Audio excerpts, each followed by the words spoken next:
દીકરી કોલડિયા કાવ્યાના સત નમન. માં અને માતૃભૂમિના સૌથી પહેલા મારા વંદન. તે કદાચ પિતાએ આપેલા શ્રેષ્ઠ સંસ્કારો પૈકી એક ગણી શકાય. તો આજે હું તમને પિતા વિશે કંઈ કહેવા માંગુ છું.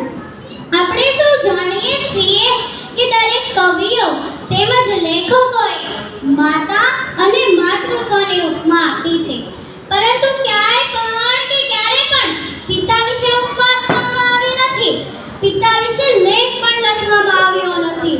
બાળકો નાના હોય ત્યાં સુધી મોટા થાય સુધી માતૃપ્રેમ નિબંધ આવે છે, પણ આજ સુધી ક્યાંય પણ પિતૃપ્રેમ નિબંધ નથી આવ્યો. હું માતાનો વિરોધ નથી કરતી, પરંતુ પિતાનું મહત્વ સમજાવવા માંગુ છું. પિતા શબ્દ તો સૌ જાણે છે, પણ એનો મર્મ કોઈ જાણે છે નહીં. તો ચાલો આજે હું જણાવું.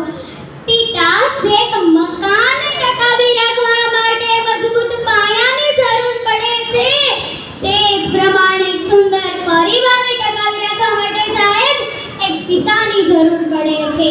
પિતાની હાજરી સૂરજ જેવી હોય છે. શું પિતાની હાજરી સૂરજ જેવી હોય છે? તે ગરમ જરૂર થાય છે, પણ જો એ ના હોય ને તો કાર જવાઈ જાય છે.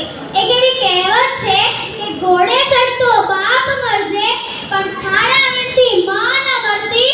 ફક્ત હું તમને એટલું જ કહેવા માંગુ છું કે તમે એકવાર એ બાળક પાસેથી જાણી તો જોજો કે જે બાળકે પોતાના પિતાને ગુમાવ્યા છે, પોતાના પિતાનો પ્રેમ મળ્યો નથી, એકવાર એ બાળક પાસેથી તમે જાણી તો જોજો કે જીવનમાં પિતાનું મૂલ્ય શું હોય છે. એક વાત છે સાહેબ, જ્યારે તું નાનો હતો, પાપા પગલી ભરતો હતો, ચાલતા પડી જતો, ત્યારે મનમાં એક જ વિચાર આવતો કે પપ્પા છે ને. જ્યારે તું મોટો થયો, કોલેજ જતો થયો, મોજ મસ્તી કરતો કે કોઈ મૂંઝવણ અનુભવતો, ત્યારે મનમાં એક જ વિચાર આવતો